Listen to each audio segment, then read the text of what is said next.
Olá pessoal, estou aqui de novo postando mais um vídeo para ajudar na preparação de vocês para o Enem.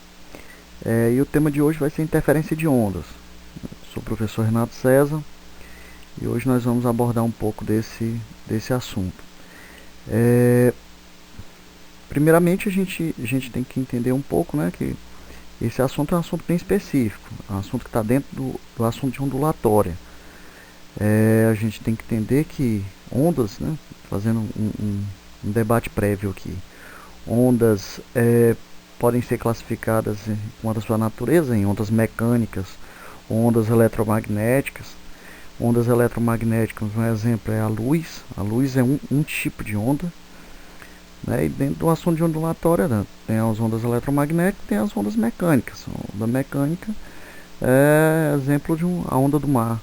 Onda de choque, você bate numa parede, aquela propagação, aquela perturbação ali que foi gerada na parede, é uma onda de choque. O barulho produzido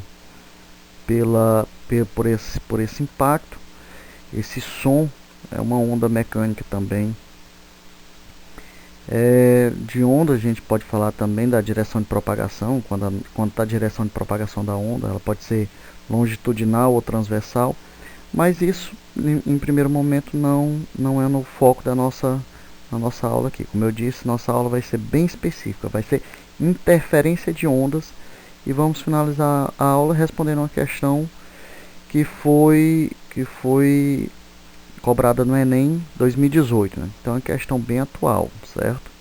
Pois bem, algumas informações sobre as ondas. Tá aí a representação de uma onda senoidal. Parte mais alta a gente chama de crista, parte mais baixa a gente chama de vale. A altura a altura é tanto até a crista quanto até o vale é chamado de amplitude, né, essa altura. A distância de uma crista até outra crista ou de um vale até outro vale a gente chama de comprimento de onda lambda. Dentre outras características que existem, porém, por enquanto a gente vai ficar atento a essas características. Crista, ponto mais alto, vale, o ponto mais baixo. A altura máxima até a crista ou até o vale é chamado de amplitude. A distância entre uma crista e a crista seguinte é chamada de comprimento de onda lambda. Ou então a distância de um vale até outro vale também é chamada de comprimento de onda lambda. Essas são as características importantes para a gente nesse primeiro momento. Bom, aqui está a interferência de onda propriamente dita. Interferência de onda podem ter dois tipos: interferência construtiva e interferência destrutiva. Interferência construtiva é quando os pulsos de onda eles vão se somar. O que acontece? Imagine aqui o pulso de onda 1 está se deslocando para a direita, e o pulso de onda 2 está se deslocando para a esquerda. Está indo um ao encontro do outro. Tá aí, ó. Antes da interferência está indo um ao encontro do outro. Esses dois pulsos eles estão em fase. Quando eles se encontram, há uma superposição. Nessa superposição, veja no desenho do meio aí, que o pulso 1 e o pulso 2 eles vão se somar. A onda resultante durante a superposição é uma onda de amplitude maior do que tanto a onda 1 quanto tanto o pulso 1 quanto o pulso 2. Depois da superposição, a onda 2 continua se deslocando no sentido em que ela vinha se deslocando antes, como se nada tivesse acontecido, e a onda 1 continua também sua trajetória natural, como se nada tivesse acontecido. É o princípio da independência dos pulsos de onda, né? A onda 2 continua seu movimento para a esquerda, como se nada tivesse acontecido, e a onda 1 continua seu movimento para a direita, como se nada tivesse acontecido. O interessante para a gente agora é saber que na interferência construtiva, a amplitude da onda resultante ela vai ser maior do que a amplitude da 1 e do que a amplitude da 2. Elas vão se ajudar aí, certo? Já na interferência destrutiva, perceba que elas estão em oposição de fase. O pulso 1 está se deslocando para a direita e o pulso 2 está em oposição de fase ao pulso 1, se deslocando para a esquerda. Pulso 1 para a direita, pulso 2 para a esquerda. Novamente está indo um ao encontro do outro. No desenho do meio mostra aí o momento em que os pulsos estão sobrepostos. O que acontece? O pulso 1, perceba que ele tem uma amplitude maior. Lembrem do segundo slide, quando eu falei de amplitude. Amplitude é essa altura aí até a crista ou a altura até o vale. Note que a amplitude do pulso 1, pelo desenho de cima, é maior do que a amplitude do pulso 2. Então, mesmo na interferência destrutiva, a amplitude da 2, como ela não é do mesmo tamanho da amplitude da 1, ou melhor, ela é menor do que a amplitude da 1, ela não vai conseguir destruir por completo. Está havendo uma interferência destrutiva, está diminuindo o sinal, porém, como o sinal da 1 é maior do que o da 2, ainda vai ter uma resultante aí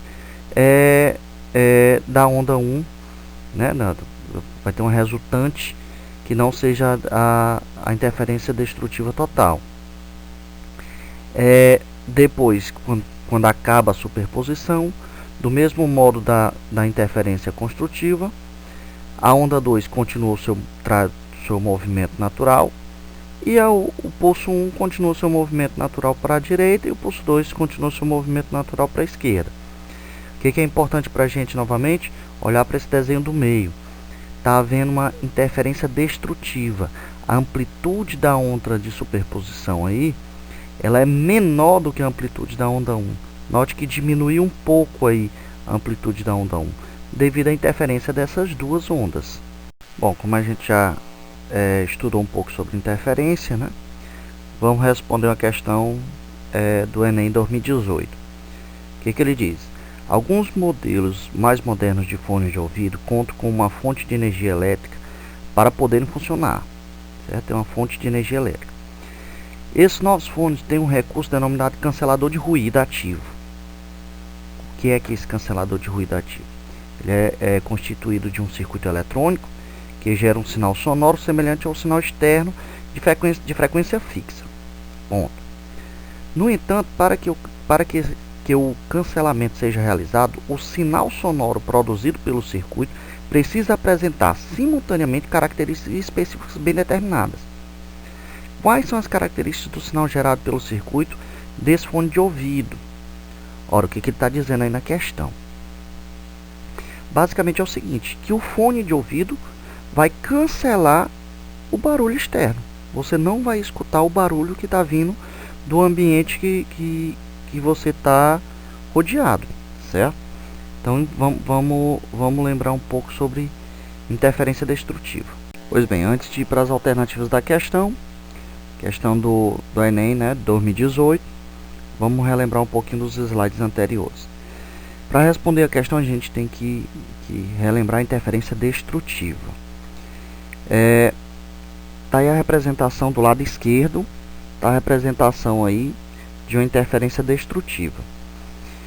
O pulso A está se deslocando para a direita e o pulso B, em oposição de fase ao pulso A, está se deslocando para a esquerda. Isso aí é antes da interferência.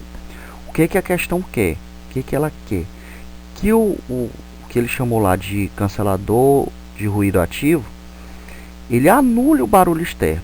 Para anular, tem que ter uma interferência destrutiva total, a aniquilação daquele sinal externo. Para isso acontecer, o que é o que está sendo representado aí do lado direito, né? Tem a setinha azul representando durante a interferência, some totalmente a onda. Ela sumiu totalmente durante a interferência. Primeiro a gente tem que saber, tem que estar um indo em direção ao outro. A amplitude do sinal A, tem que ser igual, né? Do mesmo tamanho da amplitude do sinal B, eles estão em oposição de fase. Eles têm que ter a mesma frequência, uma característica nova aqui que a gente vai comentar. Frequência é o número de oscilações que ele faz num determinado período de tempo, né? Frequência em hertz é o número de oscilações que ele faz por segundo. Então, essas duas ondas elas têm a mesma frequência. Perceba aí que a largura das duas pela figura que a gente está idealizando é a mesma. Então a amplitude tem que ser a mesma, né? Eles têm que estar em oposição de fase, oposição de 180 graus de fase, então, ou seja, uma oposição completa de fase, né? Eles têm que ter a mesma amplitude, né? A altura aqui, vamos supor que a amplitude da A seja de 2 centímetros, a B também é 2 centímetros. Em oposição de fase, tem que ter a mesma frequência e tem que estar numa oposição de fase 180 graus.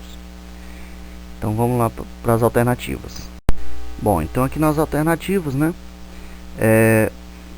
a gente já sabe que tem que ter a mesma amplitude. A letra A diz que ele tem a mesma amplitude, letra B mesma amplitude, letra C mesma amplitude, letra D sinal de amplitude maior. Então a letra D a gente já exclui.